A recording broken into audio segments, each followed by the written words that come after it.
تخيلت قبل كده ان البحر ممكن يسحب ميته فجأة وتلاقي نفسك واقف على قاعه، بعدها في ثواني المية ترجع تبلع كل حاجة؟ مش فيلم رعب، ده تاريخ حصل فعلا، ومش مرة واحدة بس، ده مرتين. طب هل تعرف ان في مدينة غارقة اصلا في بحر اسكندرية بقالها اكتر من 1500 سنة؟ وده بيخلينا نسأل سؤال مهم: هل اكتشاف المدينة الغارقة دي في سنة 1933 كان بمثابة انذار لمصير الغرق اللي ممكن مدينة اسكندرية تواجهه في يوم من الايام مستقبليا، واللي على فكرة التقارير العالمية بتتكلم عنه دلوقتي؟ وايه كمان رأي وزيرة البيئة في الموضوع ده هنعرفه في الفيديو. انا دكتورة هند السرفي ودي قصة النهاردة. خليني اقولك ان اسكندرية شهدت اكتر من كارثة بسبب البحر المتوسط من زلزال وتسونامي، بس خلينا نتكلم الاول عن مدينة اسمها كانوبس، ودي كانت مدينة ساحلية مصرية قديمة موجودة جنب مصب فرع كانوب من نهر النيل، واللي اسمه دلوقتي خليج ابو قير في اسكندرية. وقتها كان موقعها استراتيجي جدا على حدود العالم، وده خلاها مركز مهم للتجارة وتبادل الثقافات بين مصر وباقي دول البحر المتوسط، وكانت مذكورة في نصوص قديمة حتى هيرودوت كتب عنها. الكارثة الأولى اللي حصلت كانت ليها علاقة بالمدينة دي. زلزال وتسونامي حصل سنة 365 ميلاديا، بالظبط يوم 21 يوليو. الناس كانت عايشة يوم طبيعي في مدن البحر المتوسط، لكن في جزيرة كريت حصل زلزال بقوة 8 ريختر، قوة خرافية وقتها وكانت كفيلة تهز نص القارة. الأرض اتشقت تحت المية، والزلزال كان عنيف جدا لدرجة إن الناس سمعوا صوت الأرض وهي بتتكسر، وفجأة البحر بدأ ينسحب والموج يبعد والمية بتقل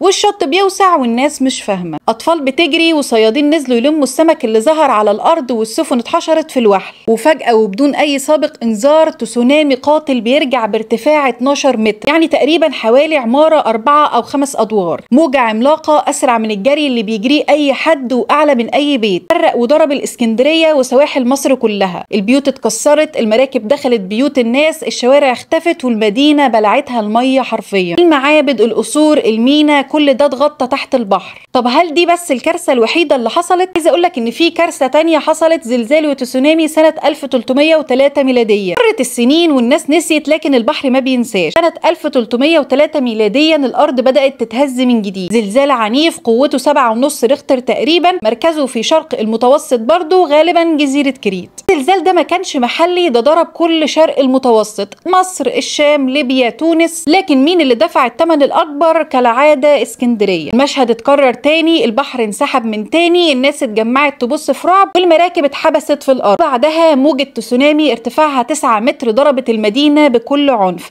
يعني تقريبا ارتفاع 3 أدوار مثلا. النتيجة كانت أسوار المدينة وقعت، أبراج الحماية اتدمرت، آلاف البيوت غرقت، والسفن دخلت حوالي 2 ميل جوه البر. ده لدرجة ان الناس جريت تسيب بيوتها ونصبت خيام في الصحراء تهرب من توابع الزلزال اللي فضلت تضرب 40 يوم متواصلين، لدرجة ان المؤرخين وقتها قالوا عليه الزلزلة العظمى. طب ايه الرابط ما بين الكارثتين؟ الرابط ان الاتنين بدأوا بزلزال عنيف في البحر المتوسط، والاتنين حصل بعدهم تسونامي مرعب، والضحية الأساسية كانت دايما مدينة الإسكندرية، وده لأنها منخفضة وعلى البحر والتربة بتاعتها ضعيفة. لكن محدش قدر يكتشف اللي حصل ده غير بعد أكتر من 1500 سنة. كان في سنة 1933 طيار بريطاني كان بيعدي فوق خليج أبو قير، شاف من فوق تماثيل عملاقة تحت المية، ولما رجع قال أنا شفت مدينة كاملة تحت البحر، لكن محدش صدقه. لحد ما جه سنة 1997 وبدأت البعثات الأثرية تكتشف إن نص الإسكندرية القديمة كانت تحت البحر أصلا. لقوا تماثيل ضخمة وعملات ومجوهرات وقطع فخار محفوظة بشكل مبهر تحت البحر. حس إن المدينة اندمجت مع البحر وبقت حكاية تانية أعمق وأجمل من الخيال بكتير. وهنا العلماء مش بيقولوا إن كان في تسونامي أو زلزال من فراغ، ده في دلائل قوية جدا بتثبت ان الكوارث دي حصلت بسبب زلزال ضخم وتسونامي. تعال اشرح لك ازاي عرفوا ده وايه سببه. اولا عندنا سجلات تاريخية قديمة، مؤرخين رومانيين زي امانيوس مثلا وثقوا كارثة ضخمة حصلت يوم 21 يوليو سنة 365 ميلادية، ودي اللي اتكلمنا عنها. قالوا ان الارض اهتزت وحصلت موجات تسونامي هائلة ضربت سواحل مصر وليبيا واليونان وايطاليا. وصفوا الموضوع بان المراكب اترمت جوه اليابسة، وان البحر انسحب فجأة ورجع بموجة عملاقة تاني.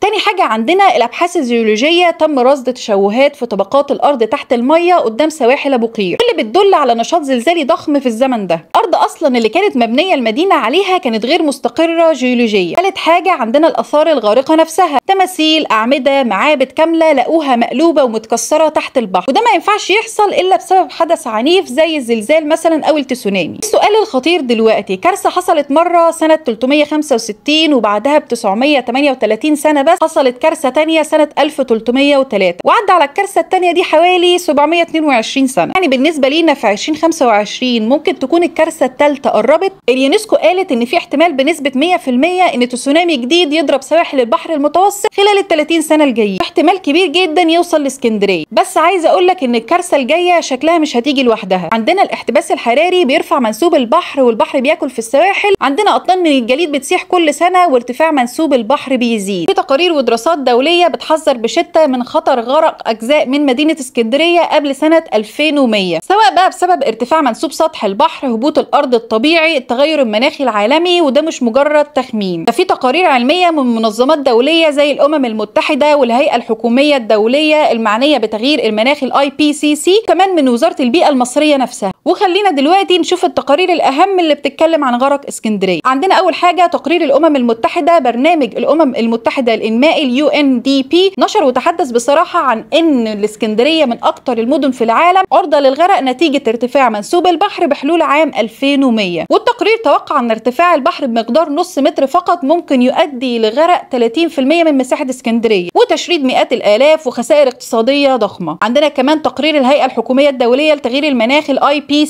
معلومة كده على جنب، الهيئة دي اكبر مصدر علمي موثوق عن تغير المناخ في العالم، والهيئة دي حذرت من ان مستوى سطح البحر العالمي ممكن يرتفع ل1.1 متر حلول سنة 2100، والمناطق المنخفضة زي دلتا النيل واسكندرية على رأس المناطق المهددة بالغرق. كمان عندنا تقرير البنك الدولي، ده وضع اسكندرية ضمن الدول الساحلية المهددة بالغرق في الشرق الأوسط وشمال أفريقيا، وذكر ان أكثر من 2 مليون شخص في المدينة معرضين للخطر لو لم يتم اتخاذ إجراءات حماية عاجلة. وكمان عايز أقولك ان في تقارير بتقول ان منسوب البحر ممكن يرتفع عن متر كمان بحلول 2100، يعني مش مجرد نص متر. من شهر فات بس الدكتورة ياسمين فؤاد وزيرة البيئة المصرية السابقة في لقاء مع لميس الحديدي قالت ردا على سؤال هل تختفي الإسكندرية ودلتا النيل بعد عدد من السنوات كما تتوقع بعض الدراسات، قالت الوزيرة بكل صراحة ان الدراسات بتحتمل سيناريوهين، احدهما متشائم والاخر متفائل. السيناريو المتشائم بيتوقع غرق كامل للدلتا والإسكندرية، اما المتفائل فبيتوقع حدوث اضرار جسيمة ما لم يتم اتخاذ اجراءات، والسيناريو ده بيتحدث عن عام 2100 مش دلوقتي. من بناء على المعلومات اللي عندهم توقعت ان يصل ارتفاع منسوب البحر لنحو 50 سنتيمتر خلال الفترة ما بين عامين 2050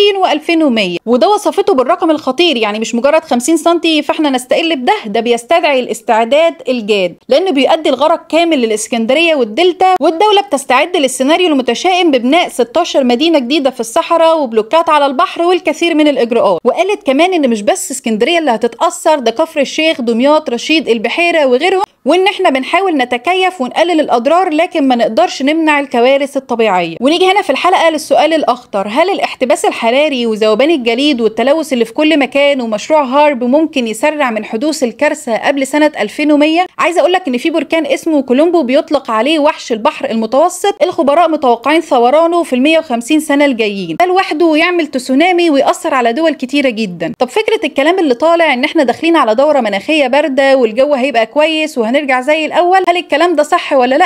اجابه السؤال ده هتلاقوه في الحلقه الجايه، عايزاكم تسيبوا رايكم في الكومنتات. انا دكتوره هند السرفي ودي كانت قصه النهارده.